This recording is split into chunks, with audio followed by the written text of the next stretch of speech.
আমার মুনা মামা মাছ ধরার জন্য পুকুরের দিকে রওনা দিচ্ছে। এই যে আমাদের 150% পুকুর, 350% পুকুর। পুকুর পাড়ে খেজুর গাছ, যেহেতু শীতের সময় এখান থেকে খেজুর রস সংগ্রহ করা হয়। এই যে আমার ছিপ, এবং এই যে আমার মুনা মামা তার ছিপ নিয়ে পুকুরের দিকে রওনা দিচ্ছে। আমরা সামনের পুকুরে মাছ ধরবো ইনশাল্লাহ।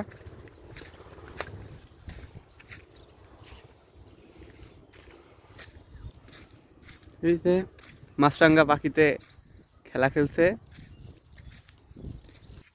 এই যে আমরা প্রায় আমাদের গন্তব্যস্থলে চলে আসছি। এই তো একটু সামনেই পুকুর। মামা চলো আর একটু সামনে চলো। বর্ষার কারণে আমাদের দুই পুকুরের মাঝখানে যে পাড়টা ছিল ওই পাড়টা ভেঙে গেছিল। তো আমরা এবার পুকুর নতুনভাবে প্রস্তুত করার সময় আমরা পাড়টা বেঁধে নিব ইনশাল্লাহ। মামা কোন পুকুরে ধরবা মাছ?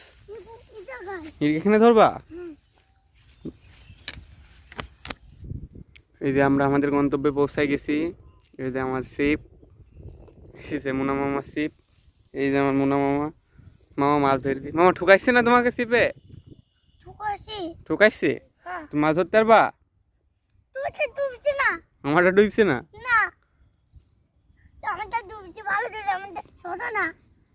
মাছ ধরো মাছ।